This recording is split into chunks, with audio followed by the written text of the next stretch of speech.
Okay, so I apologize for the delayed start today. Sometimes you just have days where things don't work the way you want them to, and today's one of those days for me. So it very well could mean that when I'm lecturing, the computer will start smoking. I don't know. It's just one of those days. So we're going to change things up a little bit today, a little bit different than we normally do, in that I'm not going to talk for that long. I'll talk for 20 minutes or so. You'll then work on your fonts, finishing up the rest of those letters. If you've already finished the letters, good for you. You can work on something else. If not, you'll have time. And then we'll come back at, I'd say, about 10, and I'll walk you through the rest of it, actually making the font and kind of how it all works. I'll also show you today how to load in your own or fonts that you find online or what have you. You've probably run into you're working on your home computer, you have a font you really like, and then you come to the school computer and it's not there anymore. So my goal is to teach you how to load those onto the computer so that you can use the same fonts and that sort of thing. So we'll go through that in the second half today, starting at about 10. But before we do that, I do want to talk a little bit about a concept that defines what is Photoshop versus what is Illustrator. And I've had people ask me this question before in the past because they don't really understand, why am I using Illustrator? Why don't I use Photoshop? Wait, what's the difference? And so it comes down to something that's very fundamental, and that is vector graphics versus raster graphics. And they're distinctly different, and they have different purposes for what we're doing. And hopefully after we kind of go through this, it'll start to make more sense of why you would use one over the other for a specific circumstance.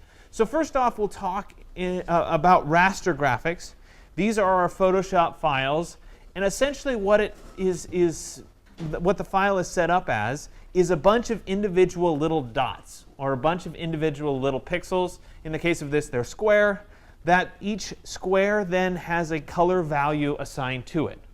So when a computer loads up this image file, it essentially loads up a series or a string of information that says, first pixel is this color value, second pixel is this color value, third pixel is this color value. And it goes all the way through all of the pixels in that photograph. They certainly have some advantages over other types of graphics, and that is that you get pixel by pixel color. So every single pixel can have a different color. When you look at that not blown way up, when it looks small, you can have a lot of different very subtle changes in color right next to each other. So there's no big areas of the same color. It's very subtle. Gradients are really smooth. It's perfect for a photograph. It's also easier to edit where there's complex color going on. So we've all done clone stamping. Take this piece, copy that color over to here. It's really easy to do in Photoshop. Oh yeah, copy a little over here, blend this over there. It's really easy because it's just pixel by pixel. It's copying this color value from this pixel to this pixel over here. So it's really easy to do that sort of thing. Fancy effects to the images, also really easy to do. The things that we've done, the adjustment layers, all those kinds of things work really well because they're applying to a bunch of pixels, not to a mathematical equation, which we're going to get to in a second. There are disadvantages to raster graphics, though. And you've probably seen this happen. When we were doing the cutouts, you probably saw this. As you zoom in, there comes a point where the image gets blurry. And you start to see those individual pixels. We can't take this JPEG image and blow it up infinitely to be really big. So if you think about, you shot a picture with your iPhone, and you print it out in 4:6 and it looks great. You print it out the size of a billboard and suddenly it's blurry because it just doesn't have the resolution to do that, all right, because of these pixels. Raster file sizes are also very, very large. If we think about what makes up the file, the more pixels they are, the more information you have. Each pixel has a color value assigned to it. So the bigger it is, the bigger the file is. So they're very large in comparison to our vector graphics. Raster images also take more computer processing power, more memory, more RAM to work with. And you guys will see this as we continue on in the semester. We'll start to do the collages with SketchUp files and that sort of thing. And the scratch disk, what Photoshop uses to temporarily store files, can get upwards of 2, 3, 4 gigabytes of data because it's just so big. These files end up being really, really large. And yeah, when you save them down, it compresses and it saves so it's not so big on your flash drive. But just in working with the files, it's a lot of horsepower required for the computer to do this sort of thing. Vector graphics, on the other hand, are defined using mathematical definitions. So you guys remember back to algebra, you had like a basic equation that had a slope and it went through a particular point, right? Same thing happens here. We define shapes with math.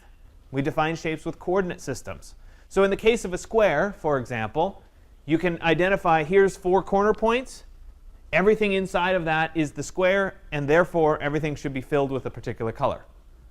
Very simple information compared with every pixel. So if we think about a square that's 200 pixels by 200 pixels, for example, right? 200 by 200 would be 4,000 pixels in that square, if I did my math right. And every one of those would assign, let's say it's just a red square. Every one of those 2,000 pixels would have to have pixel 1, red, 255,00. Pixel 2, 255,00. So big file. As opposed to vector graphics, here's 4 corners, mathematically defined. Fill everything in red. It's very simple. It also means that images are very scalable. So you can take any image at any size as a vector graphic, and you can blow it up as big as you want, and it never gets pixelated on the sides. It's always sharp. It's always clean. So it's really scalable. You can get it smaller, you can get it bigger. The file sizes are also very small in comparison because it's simply math. Here's the 4 corner points, fill it in red, versus all those individual pixels. Therefore, it's a lot easier, that's spelled wrong, on the computer to work with. So you're working in Illustrator, doesn't require the big scratch disk, generally a lot faster to work with and to manipulate your files. The disadvantages is that vector images are not good for photorealistic results. High complexity color really doesn't work. So I have an example here, and I think this is probably the easiest way of looking at it. Right? This one here is our raster graphic. I'll put an R there for raster. This one here is our vector, V for vector. Notice how in the vector there's large regions of color blotches, like this is all the same color, that is all the same color, and we get this, yeah, right in here is probably good, right on her lip there, is just a big block of one color. If we look at the same spot over here, right there, there's a lot of subtle variation going on. And because of that subtle variation, it's photorealistic. It represents the photo really well. So they're very, very different because the one on the right, the vector graphic, is defined by math. So this region defined by these curves needs to be filled in one color. It's not pixel by pixel with subtle differences in color. It just doesn't work that way. Vector graphics are also not as universal as JPEGs. Any computer, any phone, you throw a JPEG at it, it can open it. It's not a problem. If you start working with vector graphics, you're using Illustrator files, you're using EPS files, which are kind of universal Illustrator files. That's a little bit more specific. You have to have a program that can actually open them and work with them. AutoCAD file, a .dwg. You're not going to open up your phone and just open my AutoCAD drawing. It doesn't work that way because it's not as universal. So it generally requires a little bit more specificity in the software program to begin with. So when do we use raster versus vector? So our raster, our photograph files, those are our rasters. Anything with high complexity color, high dynamic range photos, background imagery for your Rhino files, that's all in this photorealistic category. Vector graphics are for line drawings, including your AutoCAD drawings, your architectural drawings, logos, things you want to be able to blow up. Let's say you have a logo, for example. We're going to actually spend a whole lecture doing logos in I think it's the next lecture, actually. Let's say you have a logo. You want it to be able to show up small on the corner of a piece of paper, but if you're a company, maybe you want it to be big on a like the side of a highway, one of those big boards. You want to be able to scale infinitely, so it makes sense to do it as a vector graphic. Type. We've worked with type. You know that you just change. Oh, I want it to be 72 point now. I want it to be 150 point. Notice the edges are always nice and sharp. It's because it's a vector graphic. So we want to be able to change that size and work with scale in vector graphics. So here's an example just to show you the difference between file sizes, etc. So in this particular example, it's this logo here that we're talking about. At the smallest size, 250 by 78, the vector size is 36 kilobytes. The bitmap size, or the raster size right here, is 57 kilobytes. Not that big a deal. Okay, they're both really small. But as we go up in size, let's come all the way down here to the bottom, 1500 by 466, notice that the vector size is exactly the same. Doesn't matter how big it is. It can scale up. It's mathematically defined. The bitmap size, or the raster size, however, jumped from being just double the size to being astronomically bigger. It's now almost a 2 megabyte file in blowing it up. So it's really different in file size, and that's something to be aware of. As we look at this example over here, you can see that a lot of times things are mixed. We have right here, we have the vector logo that's being used on this as a brochure. It's the same logo that could be used on the side of a skyscraper if you wanted it to be. Mixed in, we have the bitmap photo. The photo is a raster image, so it's a bunch of individual pixels. The assumption being that the resolution of the image is big enough to print at whatever size this would be without blurring. And then we have text at the bottom here, and that text is a vector graphic, so it's defined. It can change size without any distortion in quality. Here's another example here. We have the same logo. If we blow it up to 1600% and we look at the tip of one of these little wings, perfectly precise, no blurring, etc. If we took the same logo, we rasterized it, and took it into Photoshop and blew it up to 1600%, we'd get all those pixels. So it still looks okay zoomed way out, but as you zoom in, it starts to get simplified into those pixels. So fundamental difference. Computer programs, these are examples of what falls on each side, and I could probably ask you this and you could guess at it. But things like Photoshop or V-Ray, those are raster image producing programs or editing programs. We're working pixel by pixel. On the other side of it, in vector graphics, Illustrator, certainly we're working with. InDesign is kind of a weird hybrid because technically it's a vector graphic, but you're putting in raster graphics to it, so it's a little bit weird. But things like AutoCAD, Vectorworks, Revit, Rhino, all the big design software, that's all going to be in the vector graphics category, mathematically defined. Okay, so that's kind of an overview of vector and raster graphics. Hopefully that helps clarify a little bit why you're using Illustrator versus why you're using Photoshop and what one is intended for versus the other. So for example, you shouldn't ever be doing type in Photoshop. It doesn't belong there. Type belongs in something else. So those are the kinds of things that hopefully you'll feel a little bit clearer about. What I want you to do for today is I want you to start on part 1, continuing your font. Work through, do the same kinds of things that you're going through. You're going to have to turn off your first page. You'll turn off page 1, move on to page 2 so you can get the rest of the alphabet through. If you have trouble doing that, I can walk you through. You just have to open up your layers and turn on the ones that say page 2 and turn off the ones that say page 1. Save your work when you're done, and then we'll come back to part 2 and I'll walk you through part 2 at about 10. So you guys have an hour and a half to finish up the rest of the letters, and then at 10 I'll walk you through the rest of the lecture. And don't worry about the numbers or the weird plus or minus. Unless it would be great if you had time, right? What the goal is to get as far as you can. And so if you don't, let's say you didn't quite get to finish the last couple letters and maybe you didn't do the numbers, your font's not technically complete. You're not going to be able to use it long term, but you still got all the practice that I wanted you to get. Ultimately, it's not about creating the font. Your font's not going to be so beautiful that you're going to use it on your English papers. Like, I'm not delusional in that. This is about learning to use the pen tool and being really comfortable with the pen tool.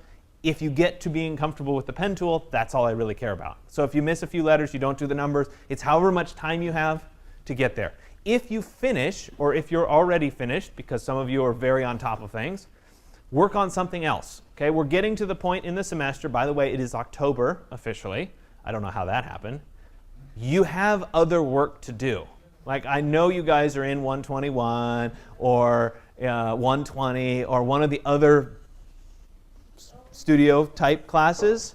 So I know you all have work that you can be doing relating to that. So if you finish up a little bit early, work on that stuff. Use your time productively, right? You have me, you can ask me questions like how my poster is or whatever, etc. Okay? Question? Individual question. All right, you got it. Anybody? Any global questions? No? Okay, sounds good.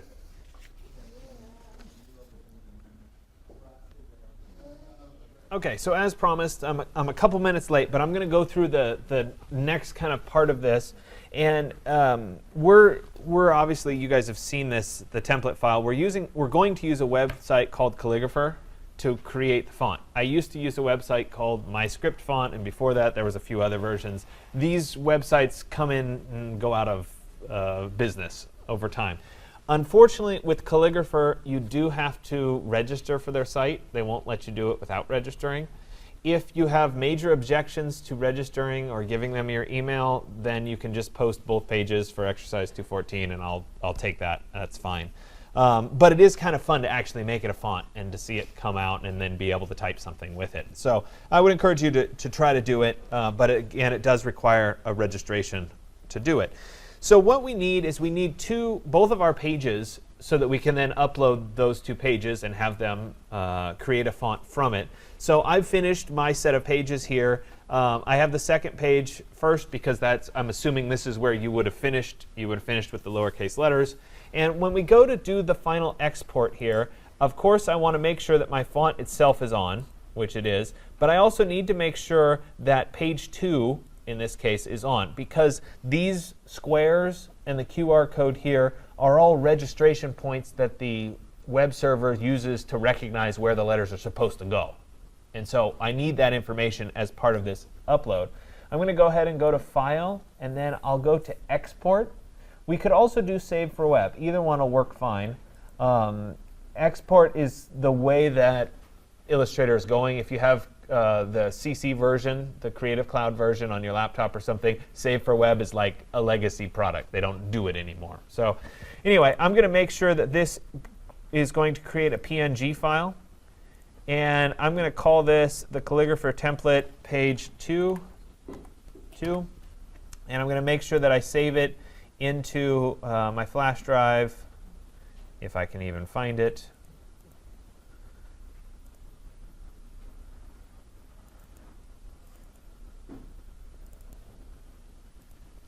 This is fall of 2017.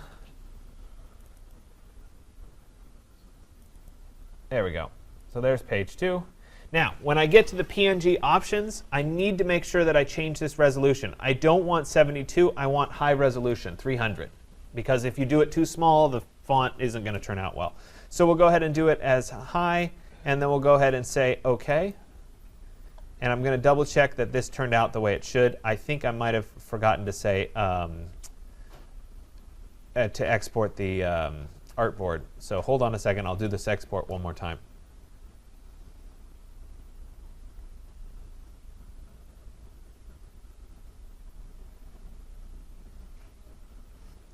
All right, File, and then Export. Yeah, right here. This was my mistake.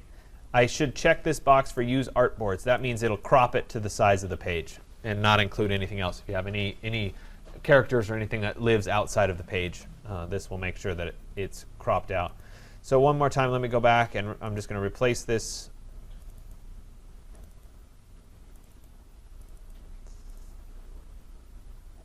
Use Artboards is checked. I'll click Save. High of 300. We'll go ahead and export. And we'll let it write its PNG file.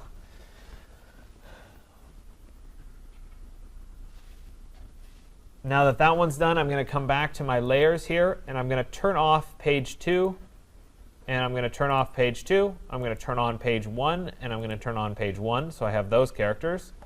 And once again, I'll go to File and then Export, making sure to check the Use Artboards box here. And then I'll go back to my flash drive and put it into today's folder.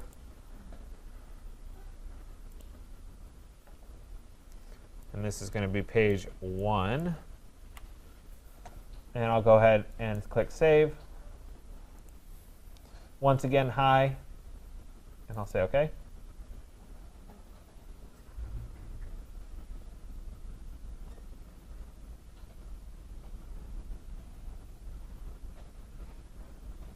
Perfect. So now I have those two exported. They're both PNG files. They're both sitting on my flash drive.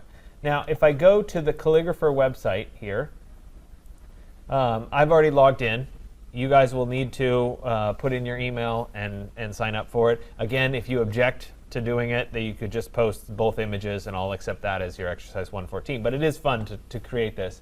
Once I'm logged in, I'm going to go to the My Fonts section here out of their menu. It's telling me that I have no fonts yet. By the way, you don't have to pay for this. You just do the basic level plan. It should be listed in there. Yeah, it's listed under step 3.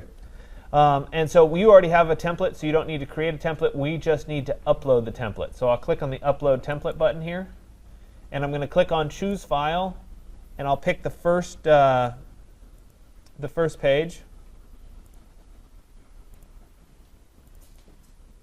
I'm going to come down here, and I'm going to pick page 1. There we go.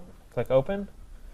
Now this won't let you do both at the same time, so I'll go ahead and upload that template. It's going to say processing.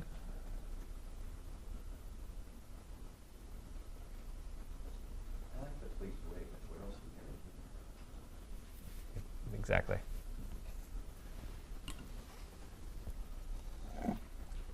There we go. And then I need to add characters to your font. So I'm going to upload a template again. I'll choose the file, and this time it's going to be page 2. And I'll click Open, Upload Template.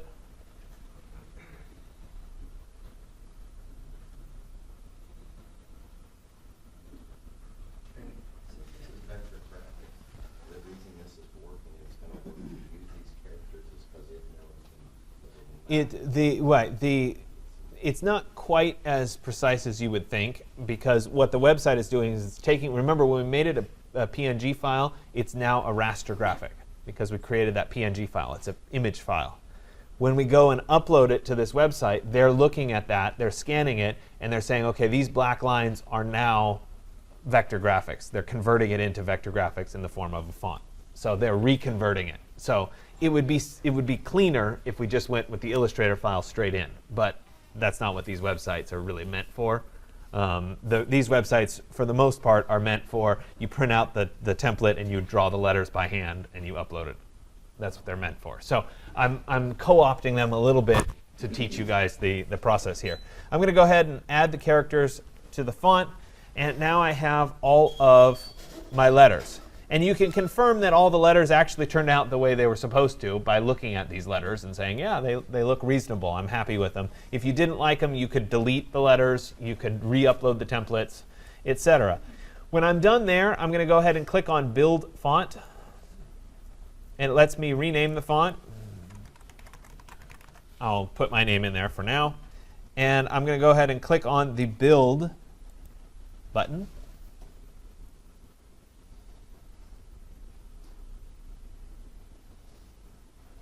There we go. And it, first off, under font files, it gives us the two font files. One is a true type font, one is an open type font. Your computer will read both types. Doesn't really matter which one you pick. The true type font is the more common one, though. Just be aware the open type is like a non-Adobe version of a font, though everybody tends to use the Adobe version. I believe Adobe owns the TTF, but I could be wrong on that. Below that, you can see a paragraph written in your font, which is kind of entertaining. So you can see whether it turned out OK or not. You can also click and see the alphabet instead. And you could also switch into other languages and whatever if you wanted to. You could click size comparison. It'll give us differences in our letters versus a standard set of letters. But again, all of that doesn't really matter. When I'm done here, I'm going to click and download this TTF font. And again, if you pick the OTF, that's fine too. It really doesn't make any difference. This is then downloaded to my computer. I want to show it in its folder. There it is, Grant Adams, regular. I'm going to copy this and put it onto my flash drive. And I have a tendency to put not in my exercise folder, but into my resources folder, where I have a fonts folder where I can actually paste my particular font. You see I've done this before. So it's there from last fall. Let me go ahead and just get rid of the one from last fall, and I'll paste it in here.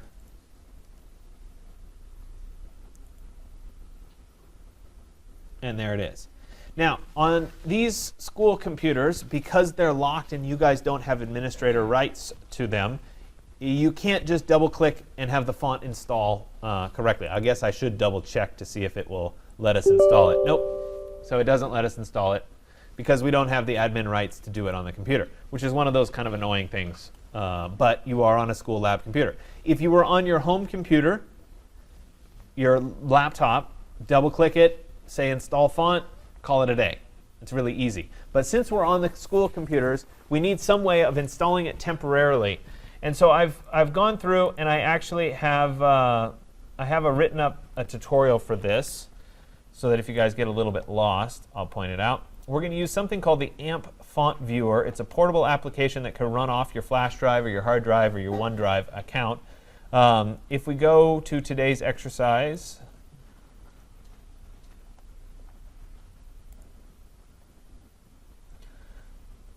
here's the Digital Life 0.15 AMP Font Viewer tutorial, which will take you here. First off, you're going to click on this link that will allow you to download the portable application, which will take you to the portable AMP Font Viewer. You have to be really careful when you're using this kind of a web page because there's lots of ads that say download now. And you can very easily not get what you're looking for. You can get some other random piece of software. So it's the blue button here that you want to click on to download.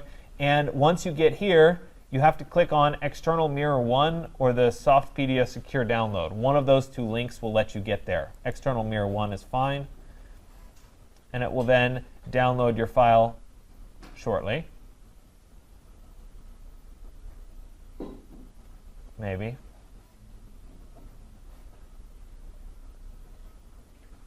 There it is. And you should get downloaded something called fontviewer.zip. That's what we're looking for. I'm going to go ahead and show it in its folder. Maybe. There it is, Font Viewer. It's a zip file, so I need to extract it. I'll right-click on it and say Extract All. And I'm going to choose to put this on my flash drive. And I usually have a folder called Portable Applications. There it is, Portable Applications. And then I'll put a folder for AMP Font Viewer. And I'll just stick it in here. As you can see, I've already downloaded it. I'll go ahead and click on Extract. Replace files in this destination. That was the previous version. And it then downloads and gives us something called Font Viewer, which is a portable application. If I double-click this application, it will run without the need for administrator rights. So it's only temporarily running, but it will, again, do what it's supposed to do. Give it a second to load up here. Maybe. There it is, the AMP Font Viewer. So this AMP Font Viewer, I can then see all of my installed fonts. But if I switch tabs to the not installed fonts, I can then go look for where I saved the font from my flash drive. So I was inside of my resources folder, and it was in fonts, and it was listed right there as Grant Adams Regular. I can see my little preview, and I can then click on Install Font Temporarily right here. And when I click on that, do I want to install it? Yes. It will add the font to my system. Didn't require an administrator password. It's just something I can do temporarily. I have to, however, leave this application open to be able to see the font. So now that it's installed, though, I could go ahead and open up something like InDesign. Let me go back up here for a second. So here's an InDesign sample template. You could create your own. And my font's going to show up in the list of fonts, just like all the rest of the ones that you're used to using. We'll see if InDesign decides to open for me, of course. But while that's opening up, and I'll show you this process, I'd like to point out that now that we know what Font Viewer is and the ability to install it, you have a much larger selection of fonts that you can pick from. If you go to a website like Font Squirrel, for example, if I can, gotta love InDesign, right? Font Squirrel.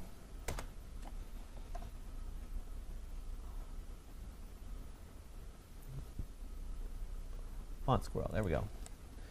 You can look through and see a bunch of fonts that font typeface designers have designed that you can then install on your system. It gives you a little bit more flexibility with the kinds of things you're creating because you're not stuck to just the Windows system fonts. So you can pick any one of these. They work exactly the same way. So if, for example, I wanted this one, you can download the file. In this case, it's an OTF. I could download this file. I could then open it in Font Viewer. So there it is. Let me extract it. And I'm just going to put it on in the Downloads folder for right now. I can go back to my Font Viewer. I could go to Downloads. Should have been able to do it into Downloads. Well, anyway, it should have shown up there. I must not have extracted it correctly. Anyway, you get the idea. You can pick a random font and load that up as well. Let's see if I can try this one more time with InDesign. If I can get it to open. The other thing that can be useful on this, remember we talked about font pairings. Sometimes you can say, font pair. And you can look through some of these other examples about pairing fonts together. And a lot of these have links so that you could download a particular font.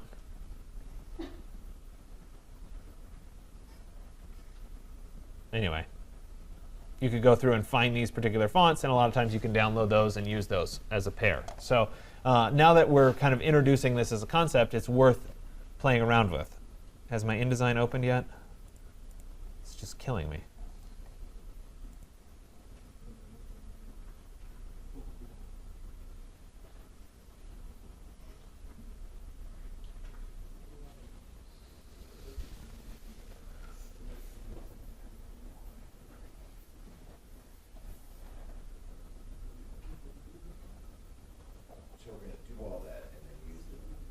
Right. So use the InDesign template, and you'll apply your particular font to that InDesign template and upload the JPEG, the resulting JPEG.